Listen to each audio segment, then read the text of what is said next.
Good morning and thanks for joining us for KBOI 2 News Midday. I'm Rick Douglas. Now to your top 11 stories at 11.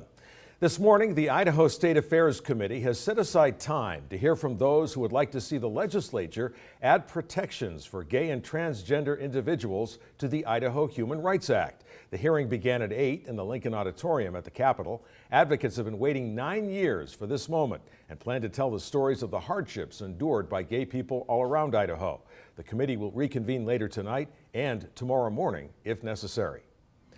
The Malheur County Dispatch Center tells us police in Ontario are still looking for a suspect in the brutal assault of a man early Saturday morning. Police Chief Mark Alexander told KBOI that 23-year-old Jose Monsivais suffered a gunshot wound to the upper torso and several stab wounds at the Oregon Trail Motel in downtown Ontario. Alexander says Monsivais managed to get out of the motel but was attacked again about a block away. A passing motorist saw what was happening and called 911. Monsivais was taken to St. Al's in Ontario and then by air ambulance to St. Al's in Boise. He remains in critical condition. Airlines are canceling thousands of flights into and out of East Coast airports as a major snowstorm barrels into the region, one that could drop up to 3 feet of snow. Almost 1,900 flights scheduled for today have been scrapped, according to the flight tracking site FlightAware. Cities big and small from Bangor to Baltimore are bracing for the worst. We are facing most likely one of the largest snowstorms in the history of this city. Some schools won't open at all today in Pennsylvania, New Jersey, New York, and Connecticut ahead of tonight's storm. The National Weather Service has issued a blizzard warning for a 250-mile stretch of the Northeast. Before the mayor's news conference Sunday, New York City was focused on a shooting at a Home Depot store. Police say an employee argued with a coworker before fatally shooting him and then turning the gun on himself. It happened in Manhattan's posh Chelsea neighborhood. Police say the motive for the shooting is still unclear. Despite the fact that 70 Home Depot employees were in the store at the time, no one else was injured. The White House was in brief lockdown this morning. CBS News confirming that the Secret Service found a small drone on the grounds. The discovery sent security teams scurrying across the lawn.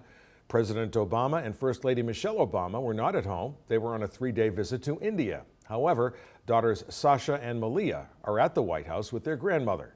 It's not yet known who's responsible for the 2-foot quadcopter. Funeral arrangements are pending for a young Kuna man who died Friday night after a crash in Middleton. Police have identified him as 20-year-old Brian Astle. They say he was heading north on Emmett Road about 10:30 Friday night when he lost control of his Dodge Ram pickup in a roundabout. ISP says he overcorrected and the pickup overturned. Troopers say he was not wearing a seatbelt and was ejected. He died at the scene. 2 18-year-old passengers were not injured. At this point, Esther Simplot Park is mostly mounds of gravel and muddy parking lots, and that won't change anytime soon. But the city says, give us a chance. By this time next year, they promise it'll be a beautiful extension of the Boise River Park. The first phase of construction will begin in the next few weeks, but that means a section of the Greenbelt from Veterans Memorial Park to the 36th Street pedestrian bridge will be closed through late this year. When you pull up to the pump, you've probably noticed that gas prices have stopped falling.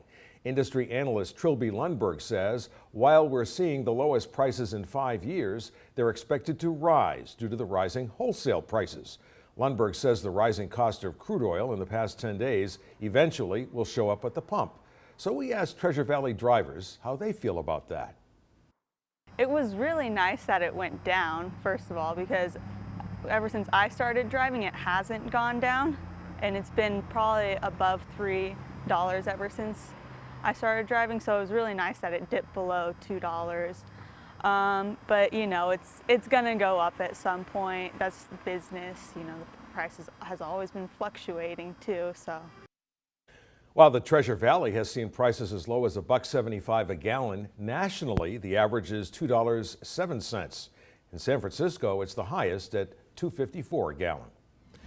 This morning, President Obama became the first American president to attend India's Republic Day festivities. The event comes after the two countries achieved a series of breakthroughs on nuclear policy. For India, the world's largest democracy, a sight never before seen. The presidential limousine of the world's oldest democracy pulling up to the Republic Day parade viewing stand. India adopted its first constitution back in 1950. Greece officially has a new prime minister. Left-wing Syriza party leader Alexis Tsipras took his oath of office on Monday. He won on a platform to end painful austerity measures in his country. The right-wing Independent Greeks party said it'll join the leftist Syriza party to form a coalition government. Last night, the Screen Actors Guild gave out their awards recognizing achievement in acting. The major prize, Outstanding Cast in a Motion Picture. It went to Birdman. That's the SAG equivalent of Best Picture. Star Michael Keaton said acting is the ultimate team sport. Julianne Moore added to her recent Golden Globe win with a trophy for Best Actress. Her movie Still Alice has yet to open in Boise. And actress Debbie Reynolds was given a Lifetime Achievement Award at the ceremonies in Los Angeles.